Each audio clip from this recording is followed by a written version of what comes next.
Què passa? Soc Luca Caro i estem aquí al Daydream i res, una salutació a tota la gent de Liberty Sounds des de Mallorca.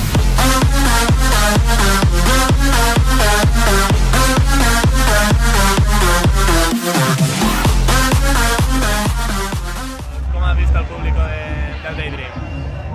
Per mi ha sigut espectacular, realment la sensació de l'estació ha sigut brutal, la gent ha respost molt, jo sóc un discjòquei que avui en dia no soc dels més comercials, toco estils bastant canyeros i realment la gent ha sigut una passada, a mi m'ha encantat. Molt bé. De cara a la temporada d'estiu, què podem esperar? Temporada de festivals? Jo, com sempre, tinc bastants festivals, espero aquest any repetir el Tomorrowland, que per mi és el festival de l'estiu, i res, festivals aquí a Catalunya, com Mediterrània, Tramufest. Bueno, com sempre a l'estiu molts festivals, que a mi realment és el que m'agrada més fer.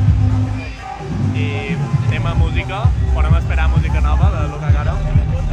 Avui en dia estic una mica, sí que tinc alguna cosa nova, però estic una mica tocant nous estils més contundents, que per mi són els que m'emplenen més avui en dia, i estic en un treball encara d'experimentació amb aquests nous estils, i jo crec que en cosa de 3-4 mesos veurem coses noves. Molt bé, i l'escena musical ja ha passat com l'etapa del CDM, hi ha gèneres nous, per mi sí. Art i això, com veus el futur de l'escena electrònica? Per mi el tema de l'EDM s'ha acabat,